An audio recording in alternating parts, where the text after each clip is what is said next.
Thank you all for joining us for this first in a series of administrative ground rounds that we are sponsoring from the WVU Master of Health Administration program. I'm Erik Carlton. I'm Associate Dean for Professional Programs at the WVU School of Public Health and Director of the MHA program. Joining me today to help facilitate and moderate is Kara Forst, Professional Programs Manager for the School of Public Health. She'll be taking your questions and feeding them to me at the end. So if you do have questions, please use the Q&A feature. You're also welcome to send a chat message to Kara with a question, and she'll be able to compile those, and we'll go through questions as the presentation wraps up. Again, we expect a better part of 150 participants in today's presentation. At least that's what was registered. We may even get more. I'm watching more and more log in now, so we'll allow them to join us as they come in. But now we'll get started. Today's topic, and it's one that I'm going to address. I will not generally be your speaker. We'll have other experts from various fields address different topics on a quarterly basis. Be sponsoring this administrative ground rounds with different organizations in the area. We're grateful to WVU Medicine for co-sponsoring this event and helping us to promote it, and hope that you all will find this a topic of interest. We'll be talking about the concept of fearless leadership in pandemic times. And I think that you may be surprised a little bit about the concept of fear that I'm going to address today, and how it applies to leadership. I think as leaders, sometimes we don't really realize just how much of an impact we have. A lot of times when I talk about this concept of fearless leadership, it's in the context of innovation and helping organizations to innovate more. I do a lot of consulting work in addition to my research and my administrative roles at the university, and so many organizations right now are trying to innovate. They're trying to stay current. They're trying to get ahead. And so we talk a lot about removing fear from the organization so that they can innovate. So it frees people up to be more innovative and to manage change and to move things forward. But that's not the sort of focus that I think we need right now for this talk, at least. When we talk about fearless leadership in pandemic times, it has taken on a whole new meaning. And it's probably because 2020 has been a whole new kind of year. A lot of us have seen different memes and jokes about 2020. The latest one I've seen is a turkey Godzilla, for Thanksgiving. Things are different right now. And it's causing us to operate differently individually and as organizations. A lot of us have had tough times. We'll probably still have more tough times, whether that's an actual job loss or a hiatus, a furlough from our job for a time. Some people have experienced reduction in wages. Spouses or partners have lost jobs. Kids are out of school, and we're juggling responsibilities. 2020 is everywhere, and I think in a lot of respects has made us feel a little bit more like we're living some sort of abstract nightmare. This painting by Edvard Munch that we all know so well as The Scream is kind of how a lot of us have felt at times. And our people, as we're coming to work, our teams have this boiling under the surface. They're feeling, in many respects, lost. There's a lot of questions. They're scatterbrained. I think most people are trying to do their best, but as leaders, we can see it. We experience it ourselves. We know all too well that life is just a little extra crazy right now, and that these pandemic times are getting us in different ways, and particularly related to healthcare, with so many people on the front lines and with lives literally on the line on a daily basis, and with everything that we have to do, our people are feeling very overwhelmed. We hear of the burnout, we hear of the fatigue, we hear of doctors and nurses just sitting down and crying because they're so exhausted and they've seen so much trauma over the past several months. This is a particularly tough time. And as leaders, that means fearless leadership means something very different to us right now. So that's what we're going to spend time on today is how can we as leaders be more fearless and help our organizations be more fearless as well. You see, we like comfort, right? We don't like to feel stress. We don't love pandemics and welcome them. We don't like those things. We like things to be the same. We like our routines. We love our expectations. We crave consistency. We like to sit in front of the fireplace with a cup of coffee or hot cocoa and a good book and watch, well, today, snow, right? We had snow in parts of the city already today. We want to feel calm. That's where our stasis is set. But right now is not a very calm time. We don't feel calm. We don't feel safe. At least most of us don't. I'd ask you if we feel safe. I mean, this is this image I'm using on the screen right now is from Angel's Landing, or excuse me, Angel's Rest in Zion's National Park. I love Zion's. I will never hike this again. I've never felt more fear in my life than doing this. And it was evidence to me of the impact that fear has in our lives. And if you don't feel safe right now at work or in your life, fear has got its grips in you somehow. And I think as leaders, we need to pay attention to that, because if you're feeling it, then your people are feeling it. The people that you work with, the people that you report to, the people that report to you are feeling fear. They don't feel safe. So ask yourself, what are you afraid of? What do you fear? A lot of us have normal fears, things like, oh, I don't know, spiders. A lot of people are getting hair standing up on the back of their neck right now as they look at this spider. For some people, it's public speaking. Just the thought of being in front of an audience of 75, 80, 90, 100 people, even virtually like this, would have the same effect as the spider has had on other people. Some of you, like me, have a fear of heights. I would never do what Alex Honnold did and climb up the 3,000-foot face of El Capitan in my native California without any ropes. I wouldn't climb it with ropes. I don't do that sort of thing because that's where my fears are. So we all react differently to fear. In fact, when you survey Americans, we have all sorts of different types of fears, and public speaking is the biggest, followed very quickly by heights and bugs, snakes, and other animals, those spiders that we just showed you. But we have some irrational fears too.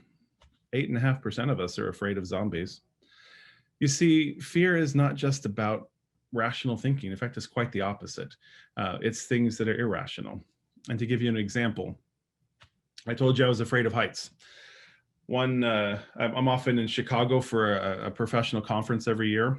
It did not occur this year. It's not supposed to happen next year. It'll be virtual again, which is unfortunate because I am a fan of Chicago pizza.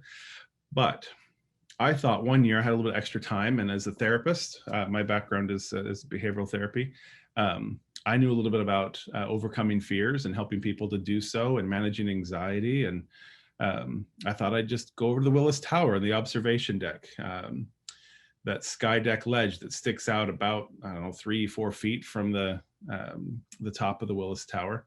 Now, if you know anything about, or if you've watched the movie Ferris Bueller's Day Off, like a lot of us have, you know that's 1,353 feet above sheer death.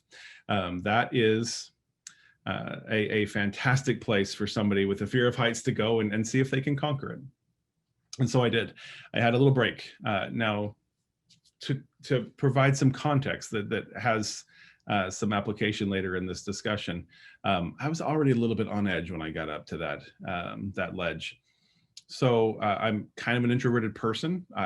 I like people. I just don't like them all at once and in my face and loud. And I certainly don't like being in places where I have to get to know 200 or 300 of my closest not friends and approach people in a mix and mingle. So I just left a networking session like that. I was really grateful to get out, but I think I wasn't paying attention to how amped up I already was. So electricity is already buzzing. My anxiety is already up.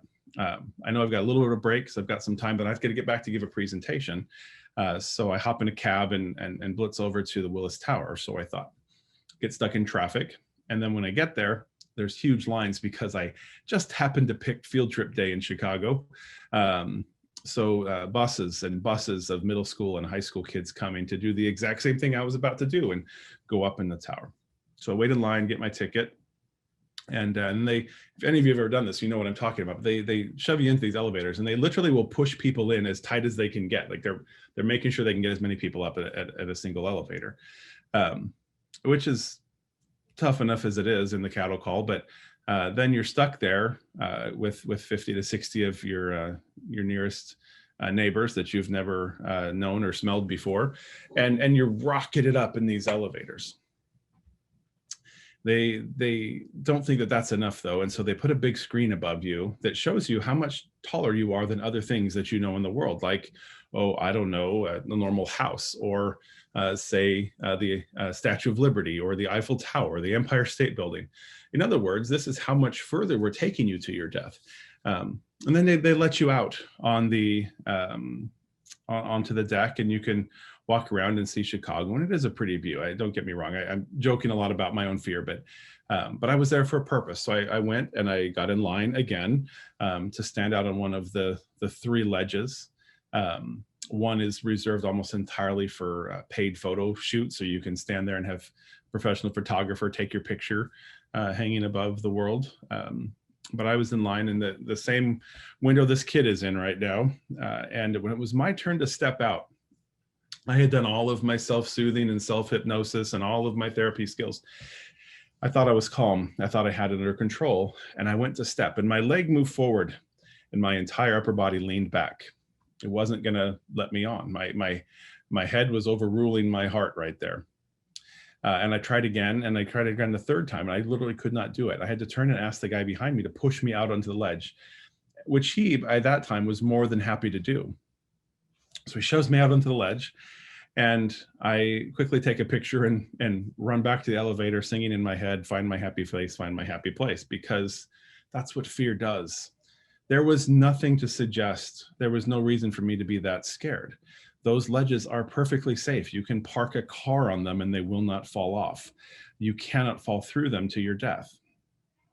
And yet, somehow I was overwhelmed thinking that that would be the case. See, fear does that to us. Fear exists in our people that way. Now, as it turns out, I wasn't entirely unjustified or irrational in my fear, because later that same night, I kid you not, on the news, while I'm just catching up on the day, waiting for Monday Night Football, I think it was, to pop on, this pops across the screen. That same window I stood on had a family on it, and it cracked. It was just the protective coating. There's a very thin layer that they can polish and they can replace as they need to from everybody's, scuff marks and shoes on there. But it cracked while there was a family on there. Realizing that I had escaped near death because I would have been a pile of human fluids and flesh on top of this glass, I recognized that sometimes our fears just aren't entirely unjustified. They have their roots in something. And this was, for me, the root of that. So as we're dealing with fear as leaders, it's really important that we keep that in mind, because regardless of the root of that fear, whether it's rational or not, the fight or flight instincts still kick in. That the saber-toothed tiger from way back when that challenges us, and our body is evolutionarily accustomed to knowing what to do, to swing the club or get out of dodge, is still there. And yeah, freeze is a part of it too. I know there's fight or flight or freeze, but freeze doesn't rhyme with fight or flight, and so we leave it out all the time. And mostly we have that response. We all know the quote, "The only thing we have to fear is fear itself," by President Roosevelt, but that's not the whole quote. And it's unfortunate that they leave it out, because as pithy and courageous and stoic as President Roosevelt's quote here is, there's a bigger piece that he recognizes that I think we need too. And that's that fear is nameless and unreasoning and often unjustified terror, and it does paralyze us. Why? Why does it operate that way? I'm going to venture a little bit into neurology here. I am not a neurologist. I have talked to neurologists. I have studied up in books as a therapist. And so this is coming from layman's terms and purposely directed towards people who may not have that background in a more simplified form. You can certainly dig into it more, but for the most part, I think that this is accurate and working to go further. So we all know what the brain is and looks like, right? It's that squishy, massive stuff that we see in jars and we see pictures of. But this beautiful, wonderful brain has such a tremendous impact on us. This little red highlighted lima bean is the amygdala we're going to talk about in a second. But the brain has different parts. that have evolved over time and that are more or less related to other animal species. We can see them. The old brain is the one that is most connected to, that we see similar structures in other animal species. And it has to do with a lot of very automatic functions. As the spinal cord comes up into our brain, that the connection of the rest of our neurosystem with the brain, things like the medulla that automatically controls the beating of our heart and the breathing of our lungs, the cerebellum that is about nonverbal learning and memory. So just recognizing the world around us, the perception of time, and even the modulating of emotions related to memory, right there, base of our spine, base of our brain, so close to the rest of our nervous system, wrapped around the brain stem, which is the most ancient and central core of our brain. And then at the top there of the old brain is the thalamus, where we take in sensory information from the outer part of our brain, especially related to seeing, hearing, touching, and tasting, and it helps to process all of those things. Now, the next step out is the limbic part of our brain, the limbic system, which are some smaller structures that are really wrapped around the old brain and help to connect the old brain to the new brain, or the cortex. And among these include the hypothalamus, which regulates our body temperature, our circadian or sleep rhythms, hunger. It also helps to govern our endocrine system, the chemicals that are released into our body to tell our body what to do, right? The hippocampus is there, where we see that is so central to learning and to memory. And then, of course, the amygdala, which is these two little lima bean-sized neurons, the clusters of neurons that are involved in, importantly, memory consolidation or integration and emotion. So the amygdala is kind of the trigger point for all of our emotional response. And because it's so connected to the parts the parts of our brain that control our body rhythms and how our body's acting and what it does, as well as our memory. When fears are there, and maybe you have a fear of falling because you fell, maybe you have a fear of water because you almost drowned, maybe you have a fear of snakes because you got bit, it can connect those things and strengthen them in ways that impact us. And the next step out, of course, is the cerebral cortex, which are the larger parts that have a lot to do with information processing, but particularly important is the frontal lobes that have a lot to do with our speaking, planning, judging, abstract thinking, our personality, some of our impulse control is there. And so being able to use those things in an integrated fashion is what our brain does. It combines all of those different parts to help us process information constantly. And generally speaking, we're really well adapted to it. We can use those functions to manage our life. We develop mental shortcuts or heuristics. We have ways that we're used to doing things. We avoid certain things on purpose because we know that they make us anxious. But there are times when, even in the face of normal life, the frontal cortex can't control the limbic response, that amygdala hijack, sometimes we call it. And it's when things are not what they should be, when we're on a hike through the woods and a bear jumps out. Yeah, we know there are bears in the woods, but when a bear actually comes at you, it's a whole different experience. And I'm speaking from experience. It's not fun.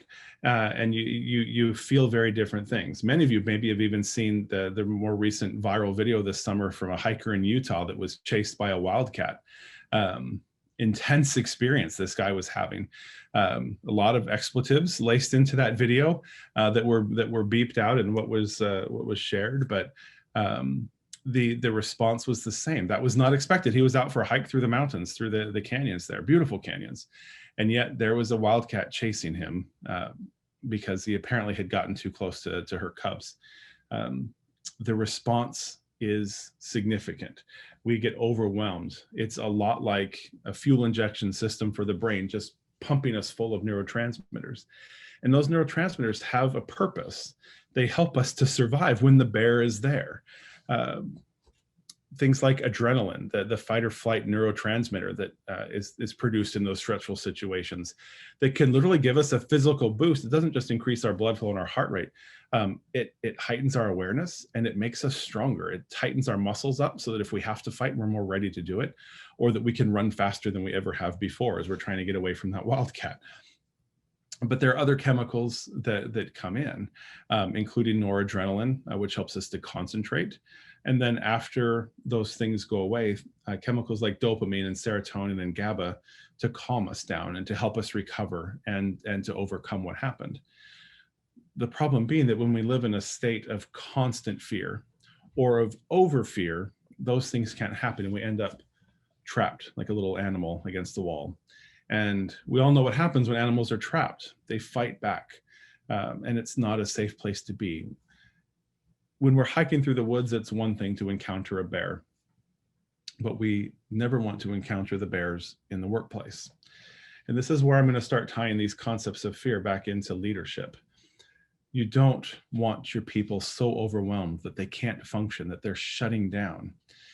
Leaders have a penultimate responsibility and the penultimate opportunity to do something about that. Gallup, the Gallup organization, we know them for Gallup polls. They do a lot of management consulting as well. But in one of their more recent surveys, they found that of workers who voluntarily left their job, 75% did so because of their boss and not the position itself, not the stress of the job, but how their boss handled the stress with them, not their coworkers, not the pay, not anything other than their boss. 75% left their job voluntarily because of their boss, because of you as leaders, because of me as a leader.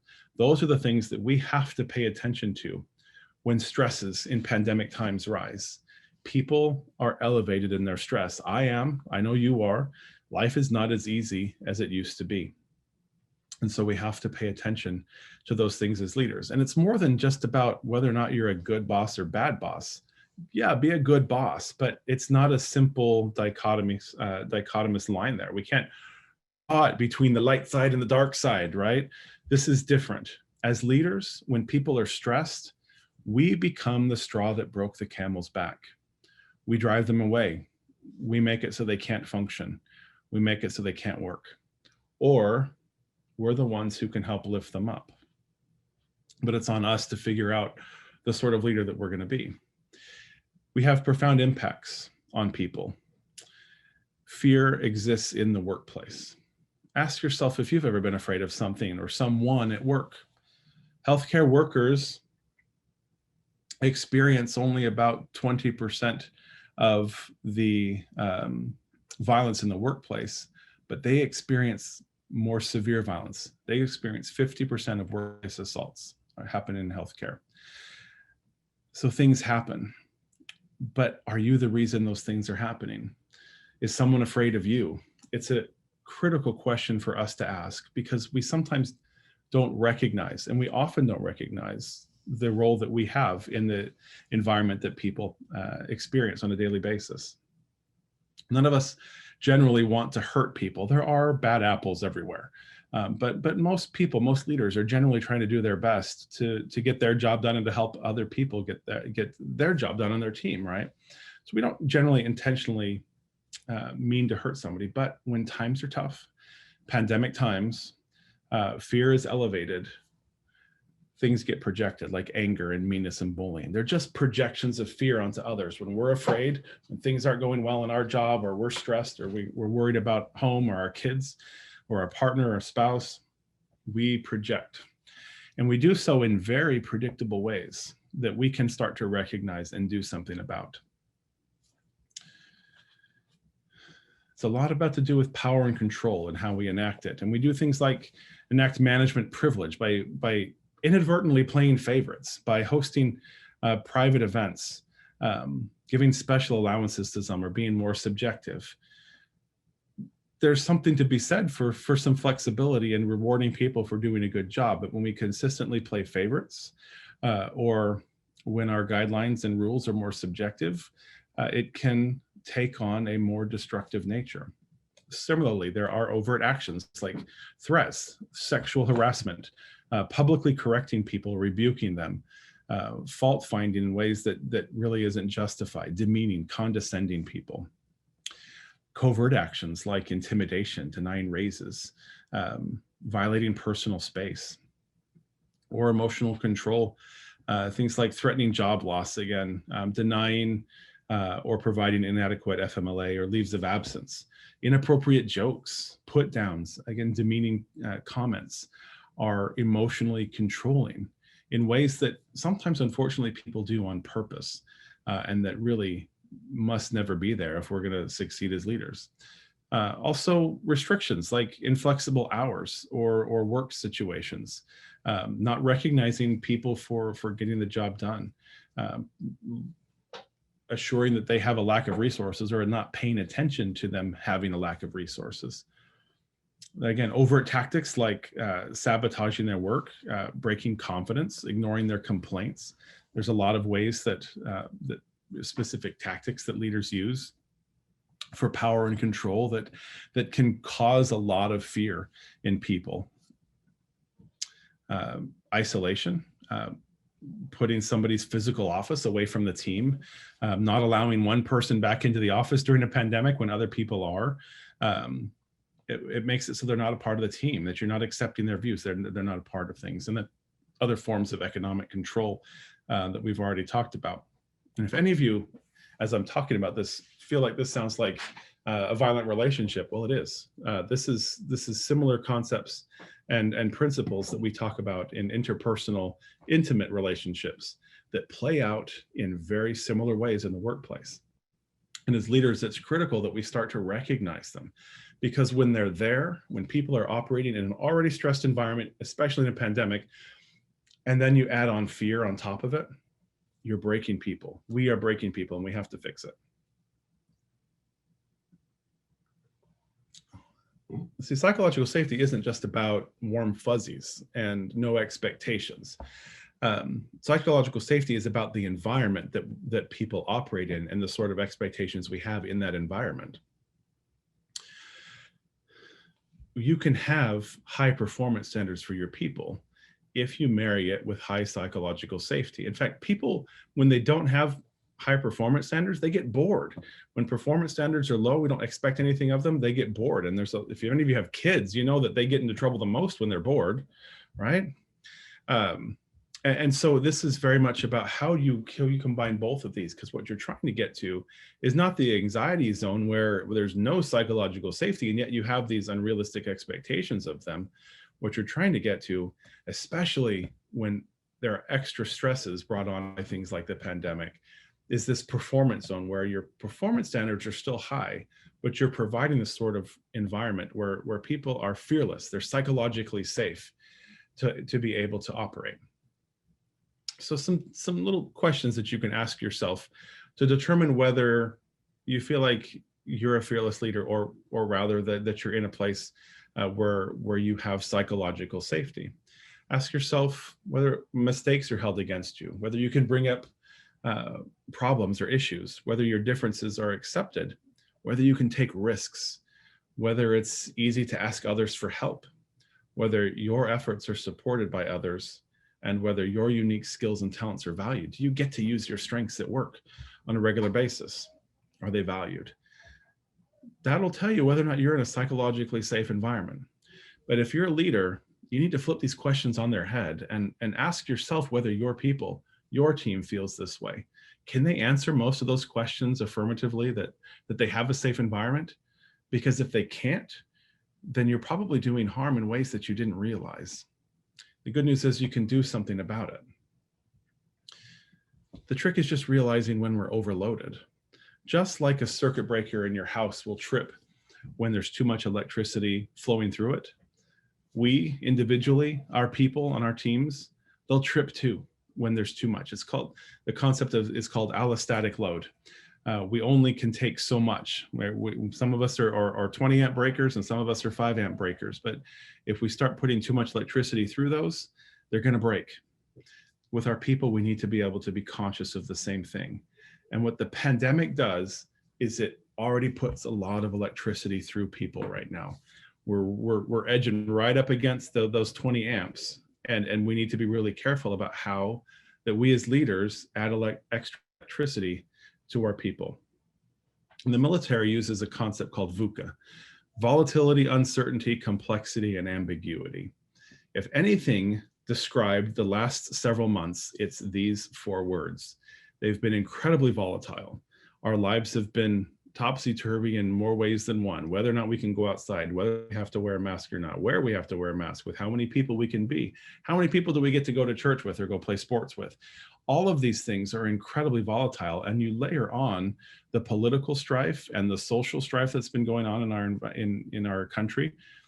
Volatility is very much a part of our current pandemic times, but there's also with that a lot of uncertainty. There's an incredible amount of complexity, and there is a great deal of ambiguity. We just don't know when this is going to end. And so with that in mind, leaders have to operate differently. We operate from a trauma-informed style of leadership, where we provide predictability so that we can break down some of that unpredictability, some of the chaos and the volatility. We provide flexibility to help people overcome the uncertainty of what's going to happen. We can provide connection and in doing so, empower people to make more decisions about their work, about their lives, and how they're going to get their job done. We set performance standards. There's nothing wrong with having performance standards. There's everything important about it, but the sort of environment we give them to perform in is the key as leaders. And as trauma-informed leaders, we can also look at the concept of work-life blend. I don't believe in work-life balance. It just does not exist. We all know that it ebbs and flows. So the blend is different every time. But we need to make sure that people are taking sick days and vacation days when they can. Are we distributing the load? Are we making sure that people are getting breaks? Are we taking breaks to breathe together? There are many ways that we as leaders can address things differently. You see, fearless leadership is not about warm fuzzies. It's not about laissez-faire, let them do whatever they want. It's definitely not deluded and disengaged. It's not inauthentic, and it's not selfish. It's not about you. It's very much about them. Fearless leadership is empathic. It's active and personal, engaged, empowered, empowering. It's genuine, and it's selfless. Fearless leadership is about others, not about you. It's about hope when things are broken. It's about healing when things are cracked. It's about growth when we're trying to come back from a crazy, crazy time. It's about strength. Thank you for letting me talk at you for a few minutes. Hopefully you can use the Q&A feature or the chat to send some questions to us, and we'd be happy to answer some questions at this time.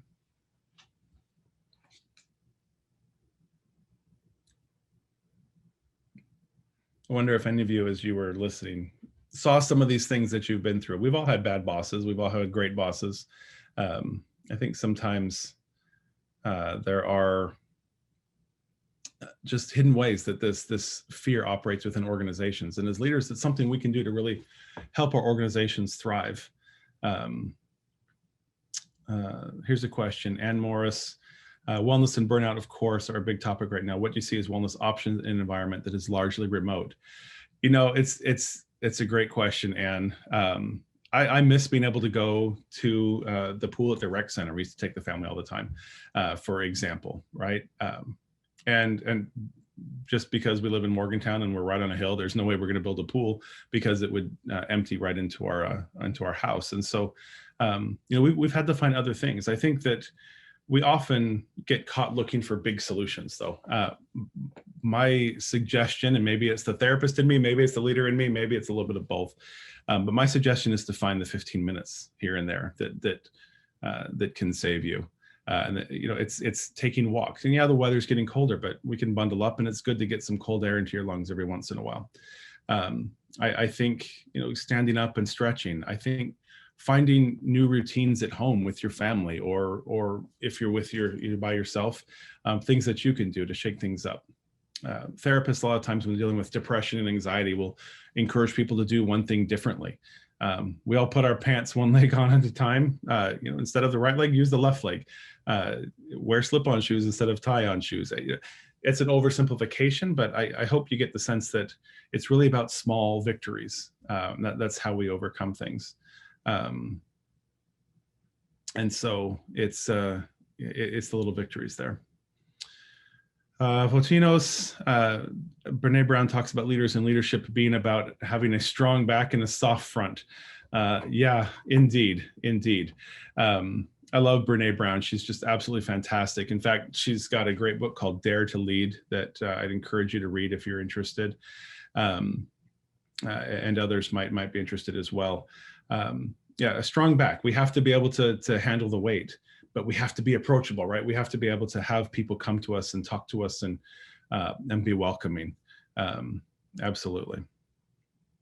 Thank you for those who are sending some compliments. It's really just my pleasure to be here. This is a topic I have a lot of heart for. I work with several organizations on just trying to change the culture so it's more of a fearless place. But hopefully information that you all can use. If it helps you think differently about your roles as leaders, if it helps you approach your people differently, then I think that we've done our job here today. Any other questions or things that you'd like me to clarify? I feel like I'm suddenly on a radio talk show, which I've done, by the way.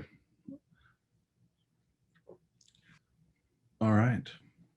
Give people a couple more minutes.